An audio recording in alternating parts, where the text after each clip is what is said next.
சிவபுராணம். சிவபெருமானே தீர்வு அளிக்கக்கூடியவர். பார்வதி தேவியின் கூற்றுகளை கேட்ட மேனை தேவி, உன்னை ஈன்ற தாயிடம் இவ்விதம் பேசுவது முறையன்று.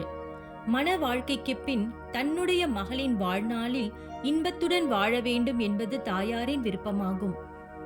கடுமையான தவம் செய்து உன் விருப்பம் ஈடேற வேண்டுமென விரும்பிய உன் விருப்பத்திற்கு இணங்கி குலம் மற்றும் பிறப்பு அறியா அந்த சிவனை மணந்து கொள்ள நான் விருப்பமளித்தேன். அவரின் பெருமையையும் புகழையும் பேசிய மற்றவர்கள் உடல் விகார தோற்றம் கொண்டதை சொல்ல மறந்தார்களே. இங்குள்ள யாவரும் அதை உணரவில்லையா?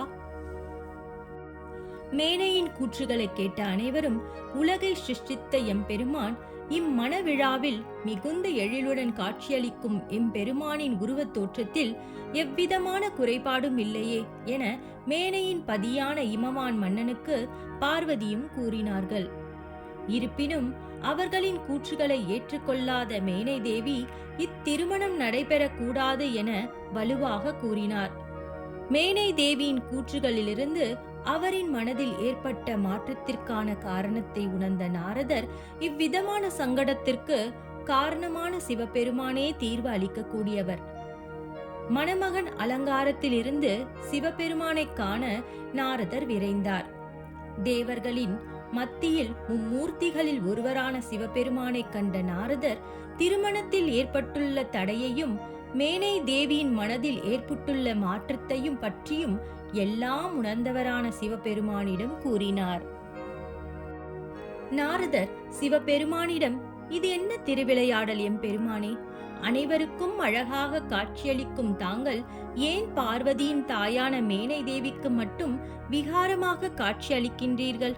உங்களின் விகார தோற்றத்தை கண்டது முதல் மேனை தேவியின் மனம் சஞ்சலத்தில் ஆழ்ந்துள்ளது. மேலும் தன்னுடைய மகளின் திருமணத்தில் முழு மனதோடு இல்லாமல் இருப்பதாகவும் கூறி அவர்களுடைய மனம் மகிழ்ச்சி கொள்ளும் தோற்றம் கொண்டு காட்சி அளிப்பீர்களாக என்று வேண்டினார். மேனை தேவியின் மன குமுறல்களையும் அவர்களுக்கு கிடைத்துள்ள சிறப்பையும் உணராமல் இன்னும் சிவபெருமானின் தோற்றம் பற்றிய எண்ணங்கள், மற்றவர்கள் தங்களின் குலத்தை பற்றி என்ன நினைப்பார்களோ என்ற எண்ணமே மிகுந்து இருந்தது.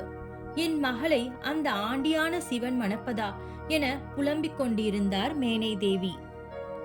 மேனை தேவி என் மகளை அந்த ஆண்டியான சிவன் மணப்பதா என புலம்பிக் கொண்டு இருந்தார். அப்போது அங்கே வந்த பிரம்மாவும் திருமாலும், என்னவாயிற்று மகளே என மேனை தேவியிடம் கேட்டனர். இவர்களின் வருகையை அறிந்த அனைவரும் அவர்களை வணங்கி மேனை தேவி மனதில் கொண்டுள்ள தம் மகளின் எதிர்காலம் பற்றிய கவலைகளை எடுத்து கூறினர். அவர்களின் கூற்றுகளை கேட்டதும் இங்கு நிகழ்ந்து கொண்டிருக்கும் திருவிளையாடலை அறிந்தவராகவும் தனக்கும் இதில் பங்கு இருப்பதை எண்ணி மகிழ்ந்தார் திருமால். எழில் மிகுந்த புன்முறுவலுடன் பிரம்ம வம்சத்தில் பிறந்து இமவானின் இல்லலான நீ எவ்வளவு பெரிய பாக்கியசாலி! உன் பாக்கியத்தை பற்றி நான் என்னவென்று உரைப்பேன்? இங்குள்ள தேவர்கள், முனிவர்கள், பிரம்மா என நாங்கள் கூறும் செயலில் சுபத்தன்மை இல்லாமல் துன்பம் நிறைந்த செயலை தாங்களே செய்ய சொல்வோமா? நாங்கள் சொல்லிய சொல்லில் உண்மையின்றி பொய்யுள்ளது என நீ நினைப்பது சரியானதா தேவி? நீ ஈன்ற மகளை மணக்க வந்திருக்கும் மணாளன் ஆன சிவபெருமான் எவ்விதமான குறையுமின்றி என்றும் நிறைவானவரே. எம்பெருமான் அவரால் தான் இந்த சகல உலகங்களும் உருவாக்கப்பட்டன. அதனை வழி நடத்தவும் காக்கவும் மும்மூர்த்திகளில் பிரம்மதேவரும் நானும் படைக்கப்பட்டவர்கள். எங்களுடைய தோற்றத்துக்கு பின்பு வேதங்கள், தேவர்கள், அசுரர்கள் மற்றும் இந்த பூவுலகில் ஜீவிக்கும் தன்மை கொண்ட தாவரங்கள் மற்றும் உயிரினங்கள் யாவும் படைக்கப்பட்டன. எல்லோருக்கும் முழு முதற் கடவுளான சர்வங்களை படைத்த முக்கண் கொண்ட சிவபெருமானின் புகழை சொல்வது என்றால் எத்தனை யுகங்கள் ஆனாலும் சொல்லி முடிவதற்கில்லை.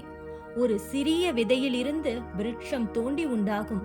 கிளைகள், இலைகள் மற்றும் மலர்கள் போன்றவற்றை தான் தேவர்கள், மானிடர்கள் யாவருமே, ஏன் இங்கு அனைத்தும் நிரம்பிய இந்த பிரபஞ்சமே. இந்த பிரபஞ்சம் எவ்வளவு வளமை உடையதோ, இருப்பினும் அதன் ஆதியான சிவபெருமானை மறப்பது என்பது சரியானதா?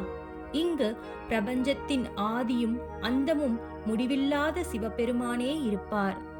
ஓம் நம சிவாய.